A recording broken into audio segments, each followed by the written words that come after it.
ഇത്തവണത്തെ നിയമസഭാ പുരസ്കാരം സ്വന്തമാക്കിയ മലയാളത്തിലെ പ്രമുഖ എഴുത്തുകാരൻ NS മാധവനാണ് കൈരളി ന്യൂസ് ഓൺലൈനോടൊപ്പം ചേരുന്നത്.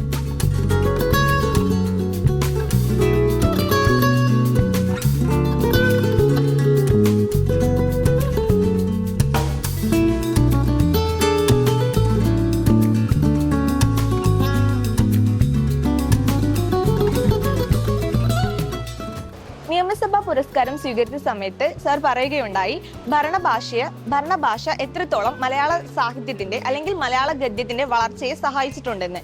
ഈ ഭരണഭാഷയും മലയാള സാഹിത്യവും തമ്മിലുള്ള ബന്ധം വ്യക്തമാക്കാമോ? ഞാൻ പറഞ്ഞ ഇതാണ്, 1888 ആദ്യമായിട്ട് കേരളത്തിൽ ശ്രീമൂലം അസംബ്ലി, ഒരു അസംബ്ലി കേരളത്തിലല്ല ഇന്ത്യയിൽ തന്നെ ആദ്യമായിട്ട് ഒരു അസംബ്ലി നിലവിൽ വരുന്നത്.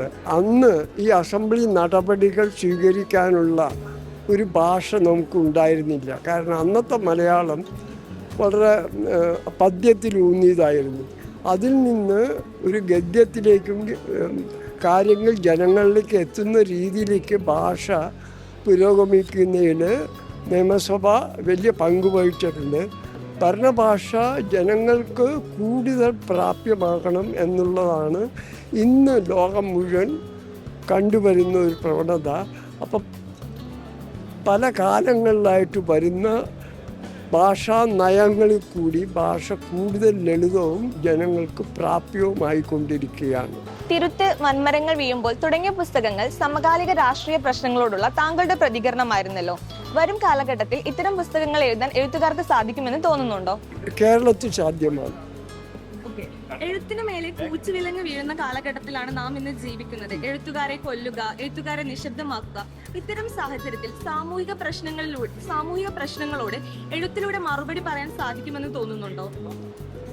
അതിനുവേണ്ടി ശ്രമിച്ച ദബോൾക്കർ, ഗൗരി ലങ്കേഷ് പലർക്കും അവരുടെ ജീവിതം ബലി കഴിക്കേണ്ടി വന്നിട്ടുണ്ട്. പക്ഷെ ഒരു എഴുത്തുകാരൻ എന്ന നിലയിൽ അവരുടെ അടിസ്ഥാന ധർമ്മങ്ങളിലൊന്ന് ഇതെല്ലാം തുറന്നു കാട്ടുക എന്നുള്ളതാണ്.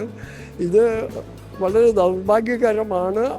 അതിന് ചിലപ്പോൾ എഴുത്തുകാർക്ക് സ്വന്തം ജീവൻ കൊണ്ട് തന്നെ വില നൽകേണ്ടി വരും. പക്ഷേ എന്ന് വച്ച് ആ ദൗത്യം ഉപേക്ഷിക്കാൻ പറ്റുമെന്ന് തോന്നുന്നില്ല.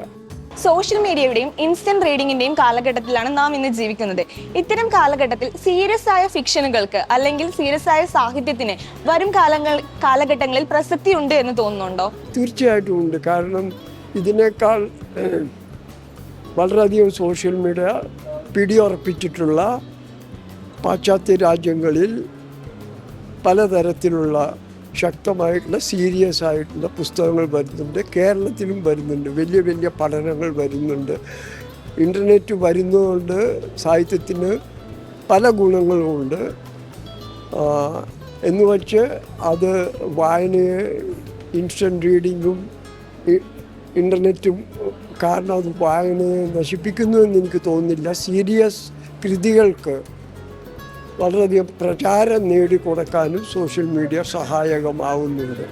Thank you sir.